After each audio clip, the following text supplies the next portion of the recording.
Bila sebelumnya, kita selalu happy ketika timnas berhasil menang atas tim-tim seperti Malaysia, Vietnam, ataupun tim-tim ASEAN lainnya.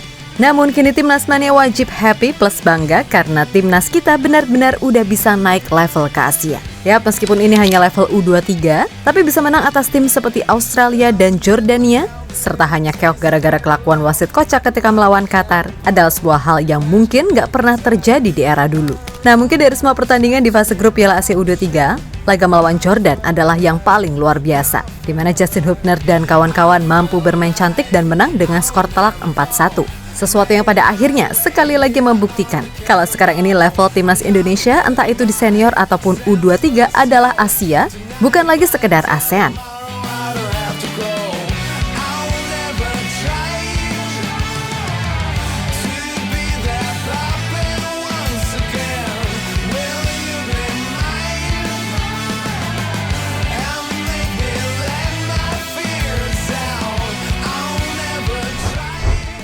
Kemenangan atas Jordania tentu saja layak dan sangat layak untuk dirayakan. Pasalnya di laga tersebut, timnas U23 nggak cuma hanya sekedar menang, namun juga mampu menampilkan permainan yang sangat atraktif. Yap, di laga tersebut berulang kali penonton dibuat terpukau oleh permainan kombinasi umpan-umpan pendek yang dipergerakan pemain timnas. Dan 2 dari 4 gol yang tercipta di laga ini benar-benar hasil dari sebuah konsep game plan yang matang. Sehingga kebangetan banget sih kalau masih ada yang bilang gol itu hanya kebetulan.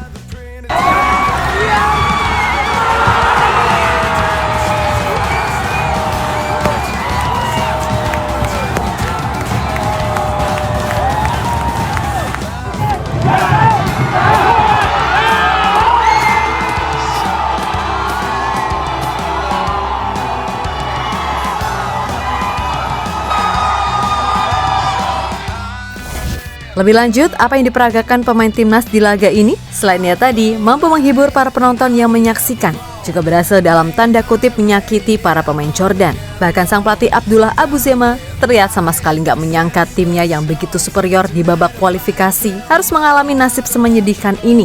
Plus diobok-obok timnas Indonesia yang berstatus sebagai debutan di ajang ini. Kelihatan jelas dari raut wajah sang pelatih kalau ia merasa nggak habis pikir kalau Indonesia bisa bermain sebagus ini, terutama di proses gol kedua dan ketiga.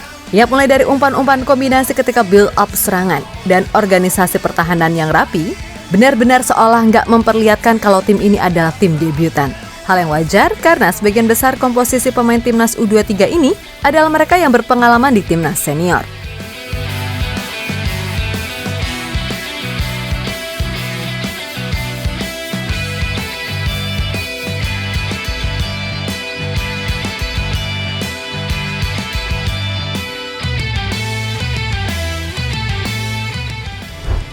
Sementara itu Salaga, Koshi mengaku puas dengan hasil yang diraih oleh timnya. Baginya, kemenangan dan keberhasilan lolos dari fase grup ini adalah hasil dari kerja keras dan doa semua masyarakat Indonesia. Namun meskipun berhasil lolos ke 8 besar, Koshi menegaskan kalau ini masih separuh jalan, karena semifinal adalah target yang ia tetapkan untuk tim ini. Walaupun berat, tapi bila semua hal dilakukan dengan baik dan benar, gak ada yang mungkin seperti siapa sih yang nyangka kalau Indonesia bakal bisa mempecundangi Australia dan mengobok Jordania usai di match pertama. Mental pemain timnas benar-benar dihajar oleh Qatar beserta penyokongnya. Tapi kenyataan kan sudah terbukti, tim ini sangat solid dan emang layak untuk lolos. Pertama saya ucapkan terima kasih untuk para pemain yang sudah berjuang. Kemenangan ini untuk semua pemain dan supporter. Ya, kami punya target ke semifinal di ajang kali ini. Saya memasang target itu karena yakin dengan kualitas tim yang saya miliki. Saat ini kami sudah mencapai 50% dari apa yang kami targetkan. Pada perempat final nanti, kami belum tahu akan menghadapi Jepang atau Korea Selatan. Saya dan tim analis akan menyaksikan laga besok dan mempersiapkan tim kami untuk menghadapi lawan berikutnya. Ucap Koshin dilansir dari Okezone.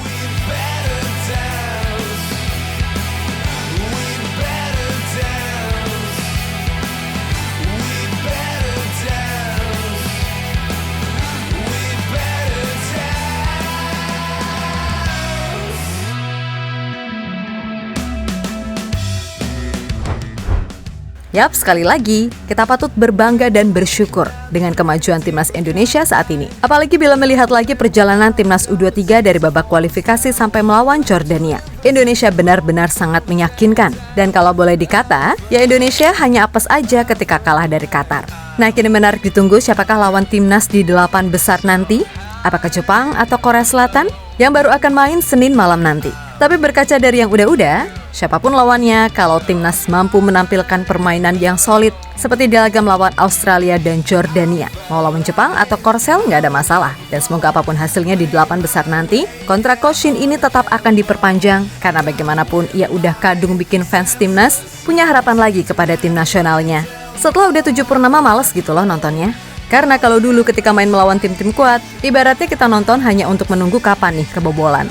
Dan semoga nggak kalah banyak. Tapi di era Coach Shin, mau lawan siapapun gas. Dan mindsetnya adalah menang. Perkara hasilnya gimana, yang penting mindsetnya menang dulu.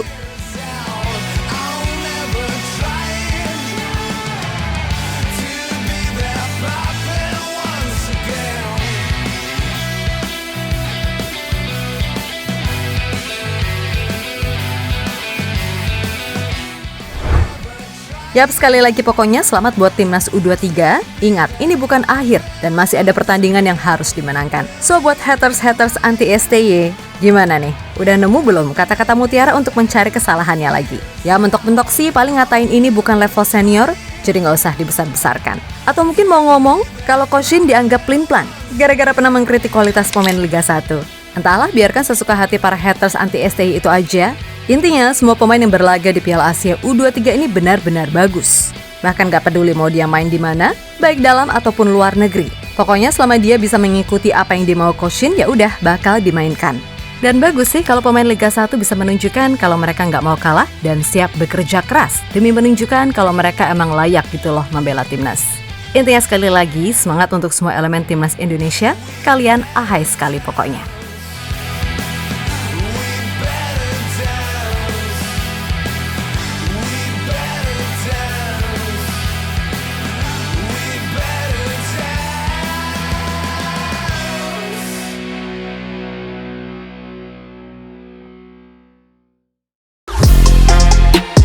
Halo, izin iklan sebentar ya guys. Jadikan ruangmu bernuansa timnas. Temukan beragam poster dinding, sepak bola dan timnas dengan desain menawan, kualitas premium dan harga yang tidak akan menguras kantong. Segera klik link Shopee di deskripsi video ini dan dukung timnas dengan sepenuh hati. Mulai dari dinding rumahmu.